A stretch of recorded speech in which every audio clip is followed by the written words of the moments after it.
Marcos 12, versículo del 13 al 17.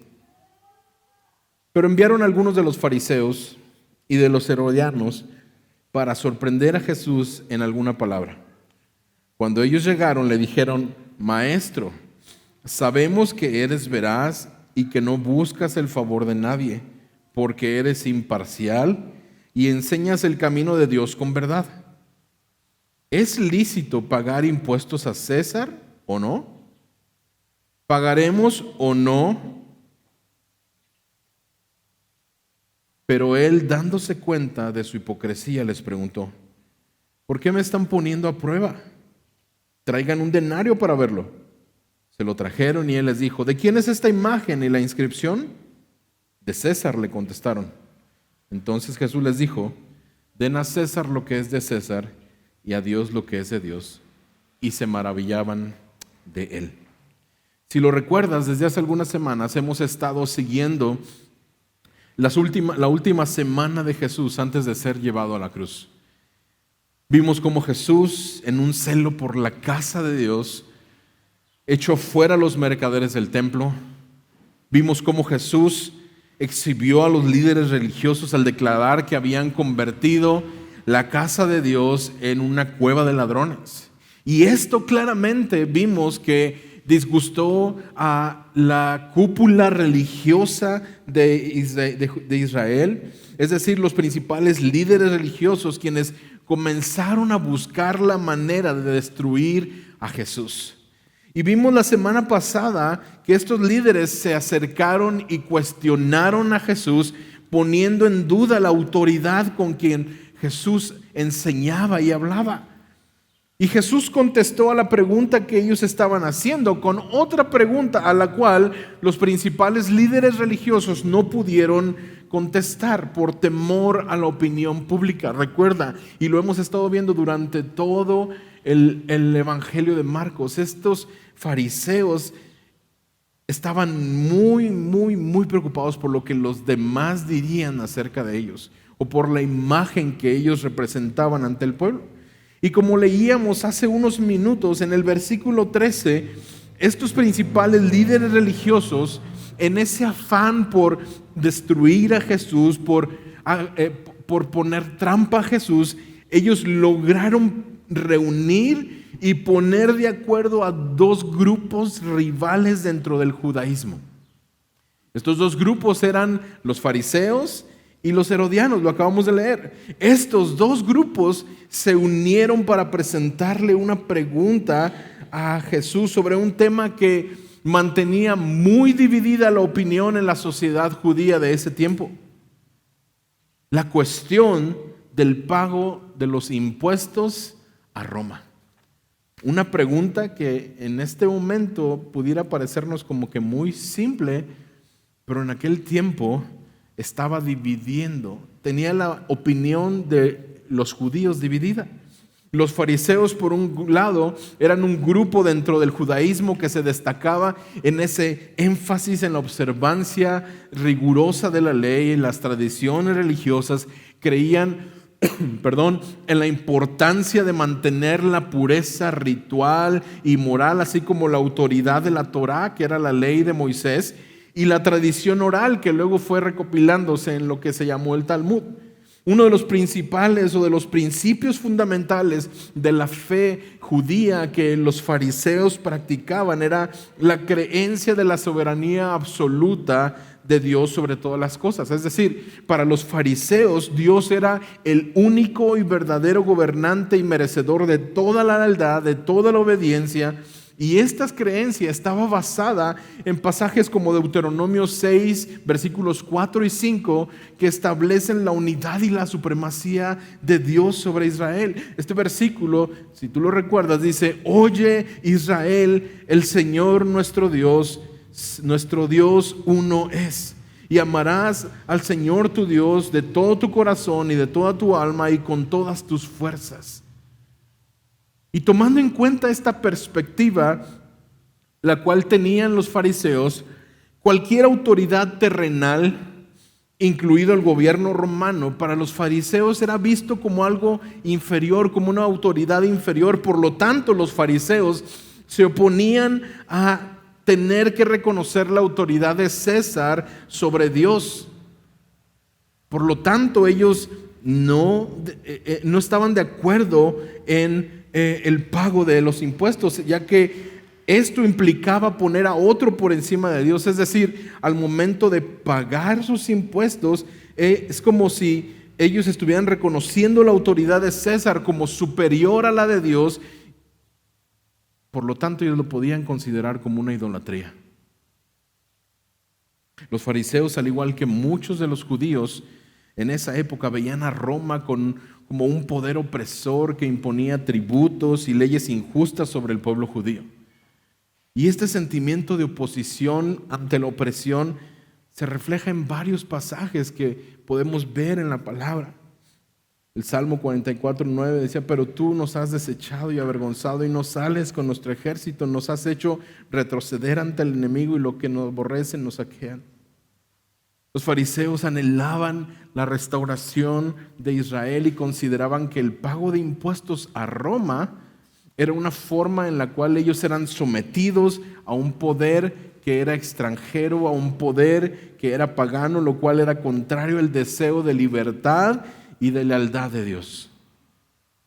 Y quiero que pongas esto bien en tu mente, porque esto va a ser importante en cuanto a la declaración que Jesús acabamos de leer, que hace de darle a César lo que es de César y a Dios lo que es de Dios.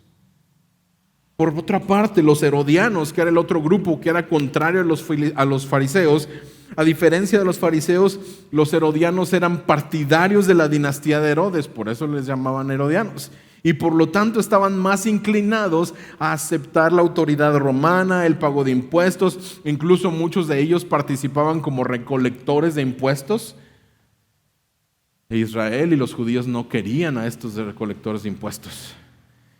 La lealtad de los herodianos al gobierno romano y al apoyo a la autoridad de Roma los diferenciaba de entre los fariseos y generalmente se oponían a la dominación extranjera. Así que mientras Jesús, recuerda, estaba en el templo enseñando, si tú recuerdas, la semana pasada veíamos que él estaba hablando acerca de este dueño de una viña que había dejado a sus trabajadores para que se encargaran de la viña y los trabajadores se habían empezado, esto que estaba Jesús enseñando en el templo, mientras él estaba enseñando, llegaron esta extraña y particular combinación de líderes religiosos. Y por supuesto que ellos no habían llegado con Jesús para aprender algo. Ellos habían llegado ni tenían un deseo genuino de poder resolver esta pregunta que ellos habían externado hacia Jesús. Era claro que estos hombres tenían una segunda intención o una intención oscura, una intención guardada, y que su propósito, como lo acabamos de leer, era tenderle una trampa a Jesús y provocar algo que pudiera más tarde acusar a Jesús, pero claro que no llegarían con un ataque directo, con un ataque que todos los demás en el templo consideraran como, ¿por qué ellos están haciendo esto? Se supone que ellos no deben hacer esto. Pero mira versículo 14, cómo este grupo tan particular llegó con Jesús. Versículo 14 dice: cuando ellos llegaron le dijeron: Maestro, sabemos que eres veraz y que no buscas el favor de nadie, porque eres imparcial y enseñas el camino de Dios con verdad. ¿Es lícito pagar impuestos a César?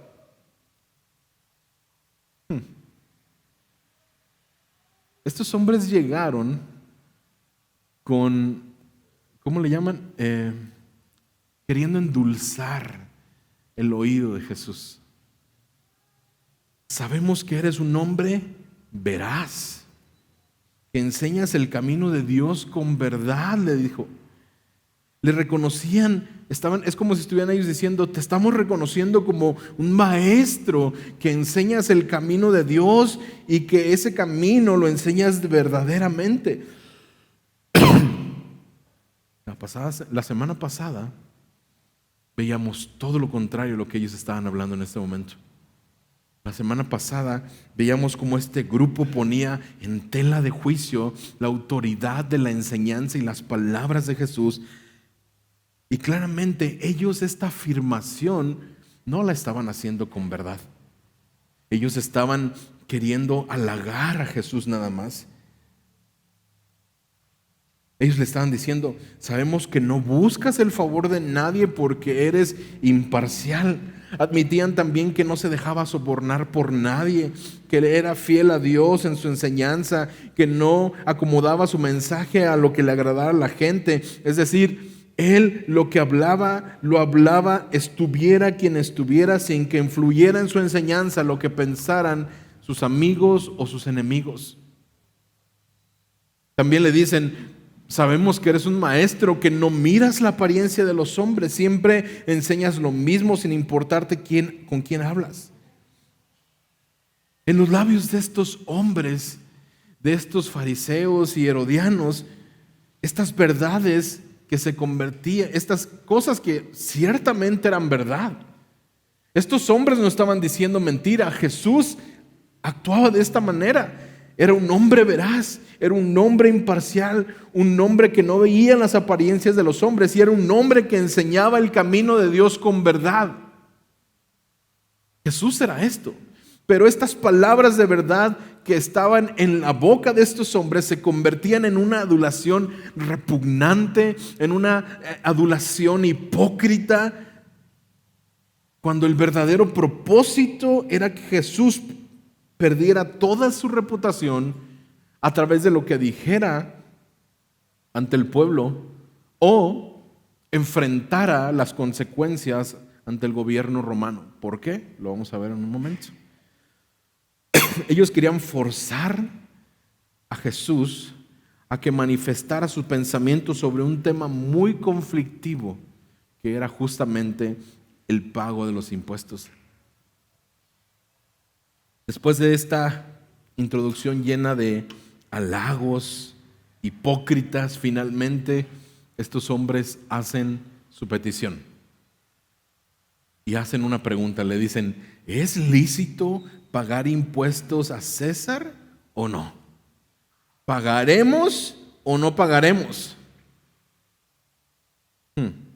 Como ya hemos dicho, pudiera parecer que tenían una preocupación verdadera sobre un tema muy difícil y que necesitaban ellos algún consejo o la opinión de Jesús con la finalidad de recibir como orientación o dirección, pero ellos preguntan: ¿es lícito pagar impuestos a César o no?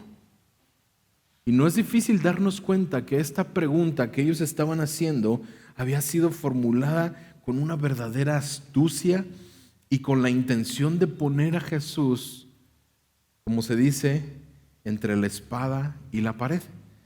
Pues si Jesús aceptaba que debían de pagarse los impuestos, inmediatamente iba a ser acusado por toda la gente judía de violar la ley de Moisés y de considerar que César era una autoridad mayor que la autoridad de Dios. Por el lado contrario,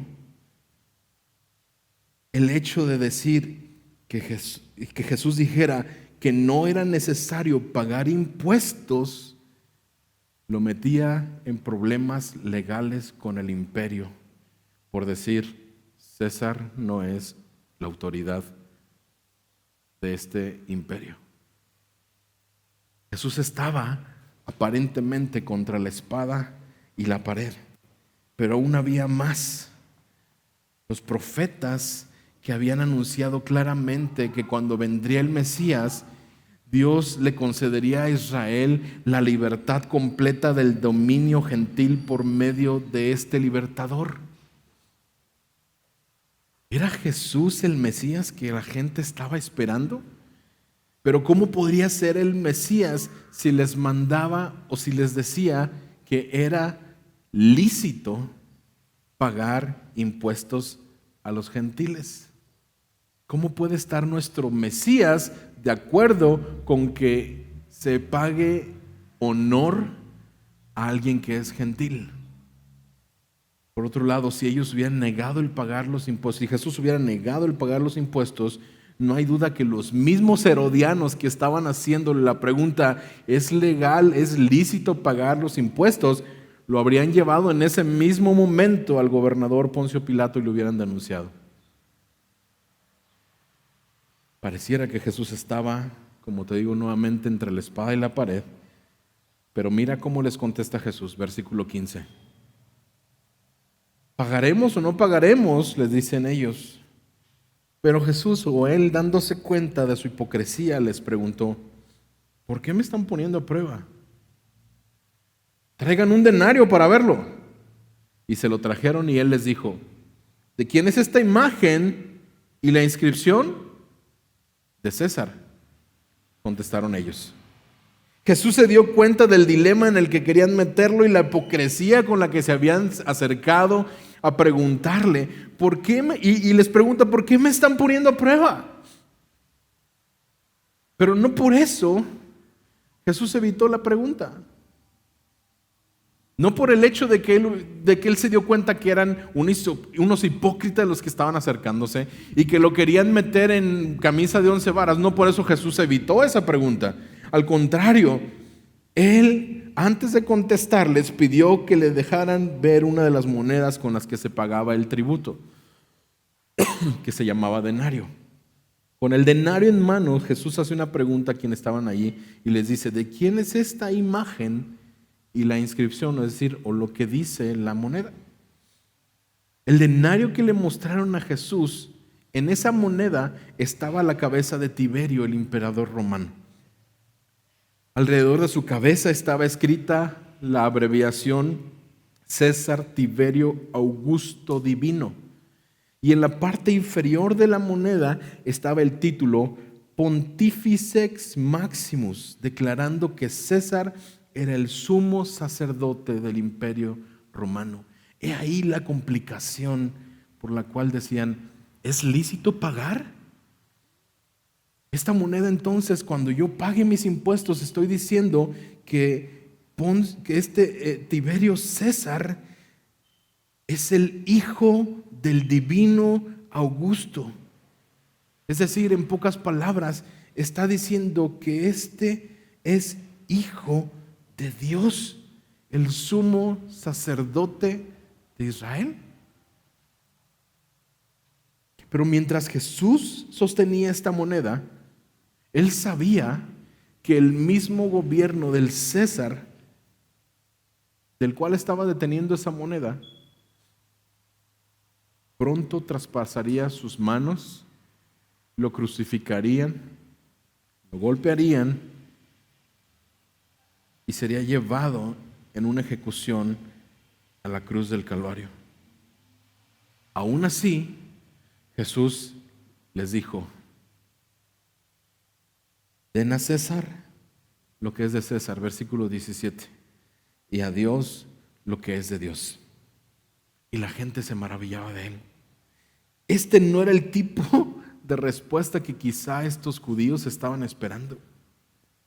Ellos querían una respuesta directa, pero Jesús no utilizó un sí o un no, sino que contestó de una manera que los obligó a pensar, a racionalizar lo que Jesús les estaba diciendo. ¿De quién era esta moneda? Y una vez que los judíos admitieron que era de César, Jesús les dijo: entonces, si esta moneda es de César, dénsela ¿a quién? A César. Es decir, Jesús estaba afirmando que César estaba actuando dentro de sus legítimos derechos de propiedad al exigir impuesto. Lo quieran o no, Israel estaba bajo el dominio de Roma, por lo tanto, tienen que darle a César lo que le pertenece, que es el tributo que está pidiendo. Todo esto se ve confirmado, hermanos, no nada más por lo que Jesús dijo, sino por la enseñanza que tanto el apóstol Pablo como el apóstol Pedro nos dan más adelante en la Escritura. Mira, ve rápidamente, por favor, a Romanos 13. Romanos 13, vamos a leer los versículos del 1 al 7. Romanos 13, versículos del 1 al 7. Dice: sométanse toda persona a las autoridades que gobiernan, porque no hay autoridad sino de Dios, y las que existen por Dios son constituidas. Por tanto, el que resiste a la autoridad, a lo ordenado por Dios, se ha opuesto. Y los que se han opuesto recibirán condenación sobre sí mismos, porque los gobernantes no son motivo de temor para los de buena conducta, sino para el que hace el mal. ¿Deseas, pues, no temer a la autoridad? Haz lo bueno y tendrás elogios de ella, pues es para ti un ministro de Dios para bien. Pero si haces lo malo, teme, porque no en vano lleva la espada, pues es ministro de Dios, un vengador que castiga al que practica lo malo. Por tanto, fíjate lo que dice versículo 5, es necesario someterse no solo por la razón del castigo, sino también por causa de la conciencia. Perdón. Pues por esto también ustedes, ¿qué dicen? Pagan impuestos, porque los gobernantes son servidores de Dios, dedicados precisamente a esto. Paguen a todos lo que deban, al impuesto, impuesto, al tributo, tributo, al que temor, temor, al que honor, honor. Pablo en este mensaje nos presenta un argumento sobre la naturaleza y sobre el propósito de la autoridad civil, de los gobernantes, de aquellos que están sobre autoridad encima de naciones, pueblos, ciudades, estados. Él comienza afirmando que toda autoridad proviene o viene de Dios y que las autoridades que están en ese momento, que existen, han sido establecidas por Dios. Es decir, Dios gobierna sobre el mundo y usa incluso a los gobernantes humanos para llevar a cabo su voluntad. Por lo tanto, el propósito de las autoridades, hermanos, es que ellas están destinadas a promover el orden y la justicia en la sociedad. Sé que todos en este momento pudiéramos estar pensando, supone que es lo que las autoridades deberían de hacer. Pero las autoridades civiles, hermanos, tienen un papel divinamente ordenado en el mandamiento del orden social y en el bien común. El Señor los ha establecido para el bien de la ciudad, para el orden de la ciudad. Ahora, Pablo está diciendo que como creyentes, hermanos, debemos de someternos a las autoridades civiles y respetarlas, no solo por temor a que nos vayan a castigar, que nos vayan a meter a la cárcel, sino porque, dice ahí, por causa de la conciencia, es decir, en reconocimiento de la gloria de Dios como soberano de todo, porque toda autoridad proviene de Dios. Al obedecer a las autoridades civiles, hermano, tú y yo estamos obedeciendo a Dios. Al obedecer a nuestras autoridades civiles, estamos contribuyendo al orden, a la justicia en la sociedad. Y esta enseñanza, hermanos, tiene implicaciones importantes para nosotros. Porque como creyentes, los creyentes en cuanto a nuestra relación con el gobierno y la sociedad en general, Pablo nos está diciendo, deben de ser ustedes ciudadanos respetuosos de la ley que contribuyan positivamente al bienestar de la sociedad en la que viven. Piensa esto, hermano, si tú y yo obedecemos la ley, cumplimos con nuestros requisitos de la ley, ¿nos vamos a meter en algún problema? Al contrario, la palabra lo está diciendo, vamos a recibir reconocimiento de las autoridades. Al mismo tiempo, esta enseñanza también implica que los creyentes debemos de estar al mismo tiempo dispuestos a desafiar a las autoridades cuando estas autoridades actúan contra la voluntad de Dios. La palabra nos manda a obedecer a nuestras autoridades, a someternos a nuestras autoridades, pero la misma palabra nos llama a reconocer que no hay autoridad más alta sino la autoridad de Dios, porque de Dios proviene toda autoridad. Por lo tanto, si alguna de las autoridades civiles que tenemos nos está ordenando hacer algo que va en contra de los principios y de la voluntad de Dios, Debemos estar dispuestos a desafiar a las autoridades, incluso si nuestra vida está en peligro. Fíjate lo que dice Hechos, capítulo 5, versículo 29. Hechos 5, 29, versículo muy corto. Pero Pedro y los apóstoles respondieron: debemos obedecer a Dios en lugar de obedecer a los hombres. Esto lo dijeron porque las autoridades le estaban diciendo: ustedes deben dejar de predicar a Jesús el resucitado. Y ellos dijeron: discúlpenos, los vamos a obedecer en todo lo que quieran, pero es necesario que obedezcamos primeramente a Dios y después a los hombres. Fíjate lo que dice Primera de Pedro, vamos rápido antes de...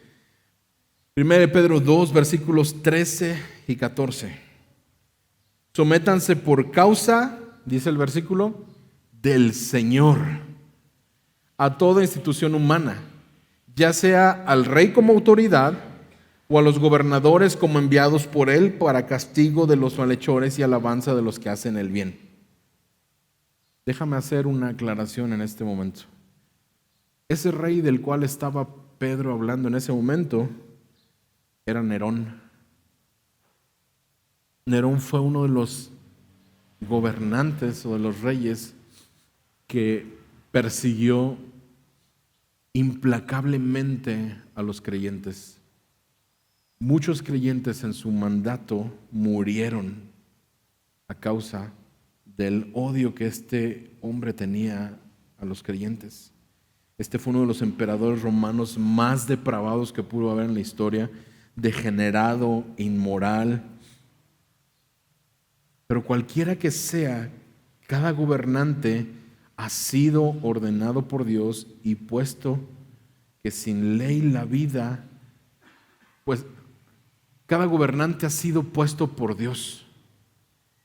Y sin la ley en la vida sería un caos la sociedad.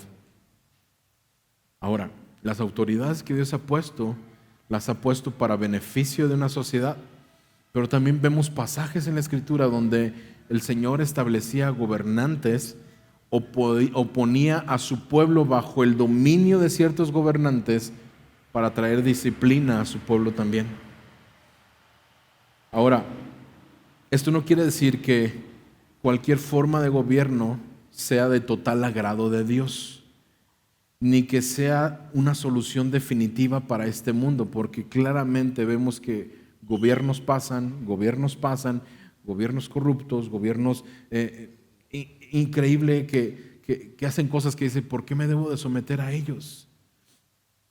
Pero tenemos que saber que toda autoridad puesta en este mundo, todo gobierno, es un mal necesario para este mundo que es caído.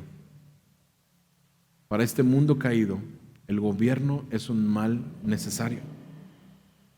Por esta razón es que todos los que creemos en Jesús como Salvador y Señor debemos ser ciudadanos ejemplares, a pesar de que nuestro gobierno no sea un gobierno ejemplar. Ahora, de la misma manera que Jesús nos dice, denle al César lo que es del César, vemos a Jesús diciendo, denle a Dios lo que es de Dios. Ahora, en otras palabras, Jesús está diciendo, ustedes los creyentes son ciudadanos de esta tierra, sí, pero también son ciudadanos del cielo. El cristiano no puede decir, César es el Señor, o mi presidente es el Señor.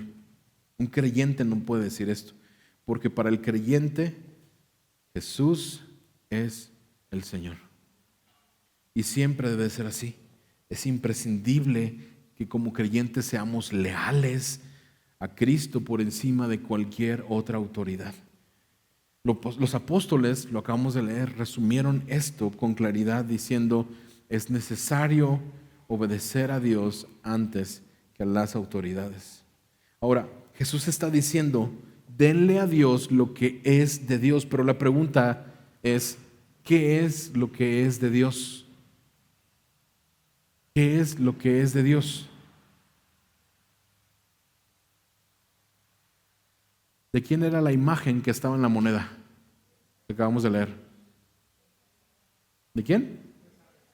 De César. Ok, ve por favor a Génesis 1:27. Bien rápido, vete ahí a Génesis 1:27.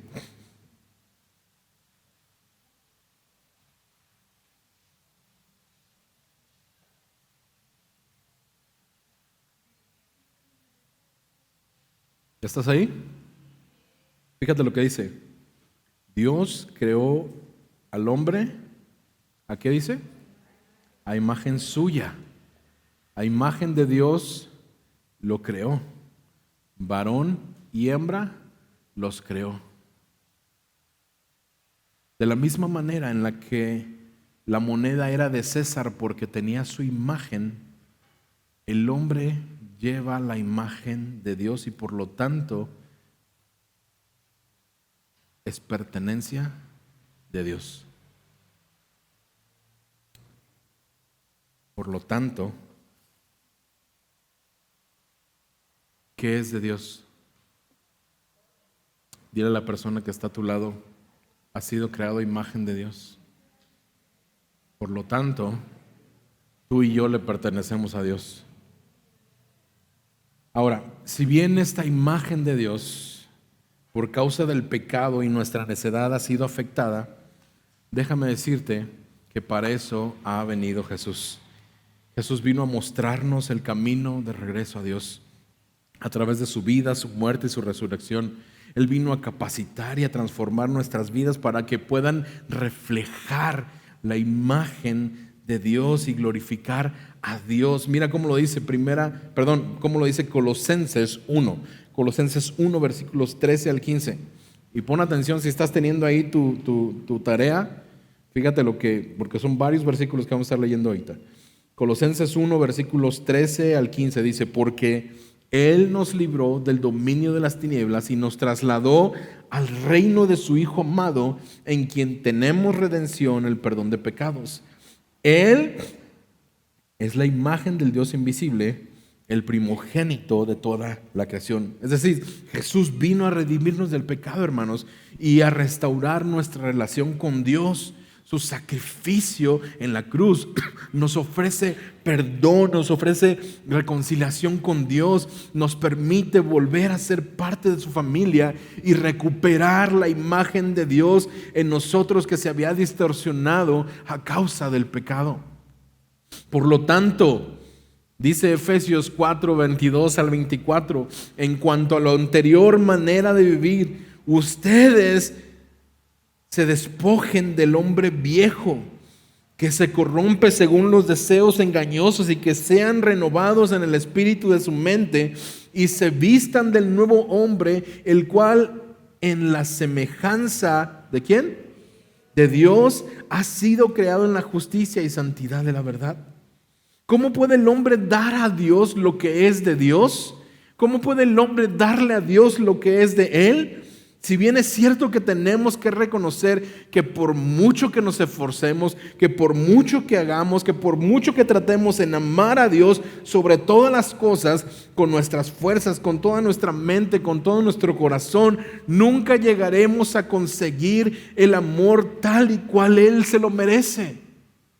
Tú y yo debemos, como dice el apóstol Pablo en Romanos 12, versículos 1 y 2, hermanos, les ruego por la misericordia de Dios que presenten sus cuerpos como sacrificio vivo y santo, aceptable a Dios, que es el culto racional de ustedes. Y fíjate lo que continúa diciendo el apóstol Pablo. Y no se adapten a este mundo, sino transfórmense mediante la renovación de su mente para que verifiquen cuál es la voluntad de Dios, lo que es bueno, aceptable y perfecto. Hermano, el llamado de Jesús a dar a Dios lo que es de Dios nos debe de recordar la importancia de priorizar el reino de Dios a la hora de administrar los recursos que Él nos ha provisto. Y no estoy hablando nada más de recursos económicos. El Señor te ha dado tiempo, te ha dado familia, te ha dado trabajo, nos ha dado tiempo libre, nos ha dado tiempos para esparcimiento, nos ha dado tiempo para todas las cosas. Por lo tanto, hermanos, el llamado de Jesús a dar a Dios lo que es de Dios nos debe recordar cuán importante debe de ser priorizar el reino de Dios a la hora de administrar todos los recursos que Él nos ha dado. Debemos entender, hermano, que todo lo que tenemos proviene de Dios y pertenece a Él. Y el entender esto, hermano, nos va a ayudar a poner nuestras posesiones, a poner nuestros recursos, a poner nuestro tiempo en la perspectiva correcta. Administrar sabiamente los recursos que Dios nos ha dado, utilizando nuestras finanzas, nuestro tiempo, nuestro talento, de una manera que pueda reflejar nuestra fe, que pueda reflejar la imagen de Dios mismo en quien se supone que le pertenece a Dios. Jesús, hermano, nos ayuda, nos anima, a buscar primeramente el reino de Dios y su justicia, confiando en que todas las cosas necesarias para nuestra vida Él las proveerá según sus riquezas en gloria. Esto significa, hermano, que tú y yo debemos priorizar nuestras decisiones financieras, nuestras decisiones de vida, de acuerdo a la voluntad de Dios. Y aunque cumplimos con nuestras responsabilidades terrenales, como lo acabamos de decir, aunque debemos de cumplir con nuestras responsabilidades terrenales, hermano, nuestra fidelidad debe de estar con los principios y con la voluntad de Dios mostrada en su palabra a nosotros. Incluso si esto significa desafiar las normas y las estructuras de este mundo. Pero ¿cómo podemos hacer esto? Estudiar la palabra, meditar la palabra de Dios, nos va a ayudar a comprender sus principios y su voluntad para nuestras vidas. Esto, hermano, nos va a capacitar para poder discernir cuando las normas de este mundo entran en conflicto con la voluntad del Señor. ¿Cómo puedo saber si lo que el gobierno me está pidiendo es la voluntad de Dios? ¿Cómo puedo saber si lo que está sucediendo alrededor en el mundo es la voluntad de Dios y debo de someterme a eso? Bueno, el Señor nos ha dado su palabra para poder meditar en ella, pero también nos ha dado el Espíritu Santo que nos guía y nos da la sabiduría para tomar las decisiones que están de acuerdo con la voluntad de Dios. Debemos estar dispuestos a escuchar la voz del Señor y seguir sus instrucciones. Una relación, hermanos, de cercanía con Dios fortalecerá nuestra fe y nos dará no solamente la dirección, sino que nos dará la valentía y la determinación que necesitamos para mantenernos fieles a la voluntad de Dios, incluso cuando enfrentamos oposición. Daniel 3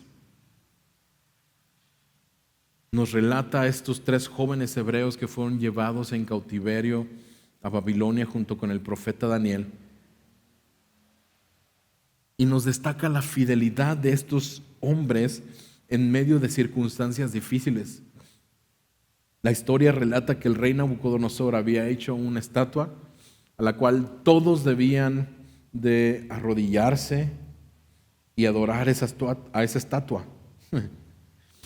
Cuando sonara la trompeta, cuando sonara la música, o de lo contrario, si no adoraban a esta estatua,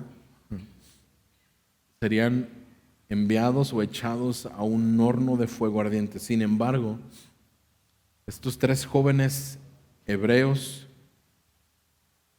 se negaron a adorar a la estatua, ya que eso era contrario al mandamiento de Dios de no adorar ídolos.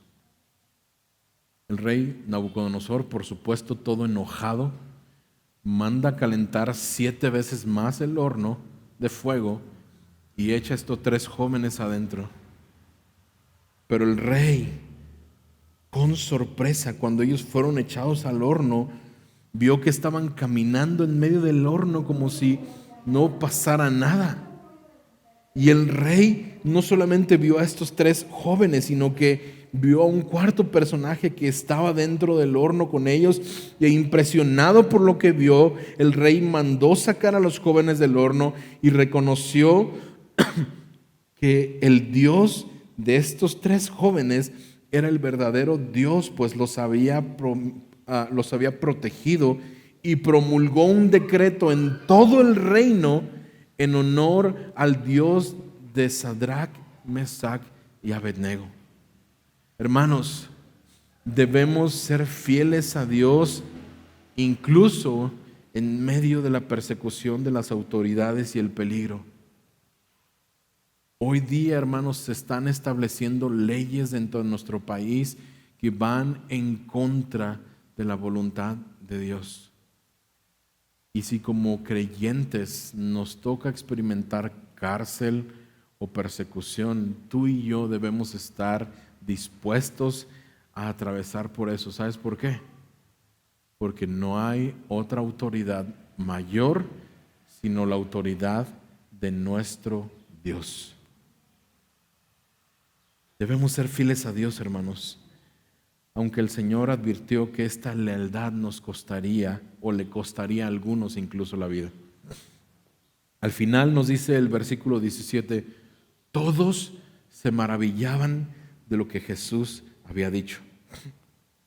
Lo que no quiere decir es que todos hayan estado dispuestos a seguir la ruta marcada por la enseñanza de Jesús. Hermano, nosotros no solamente debemos de quedar impresionados por las enseñanzas de Jesús. Hoy día está muy de moda Jesús. Y muchos pudieran estar de acuerdo con sus enseñanzas, pero pocos, hermanos, verdaderamente caminan hacia demostrar que Jesús es el Señor en sus vidas. Así que, hermanos, pongamos por obra lo que Él nos enseña, porque dar a Dios lo que es de Dios significa reflejar su imagen y obedecerle a Él como sus hijos.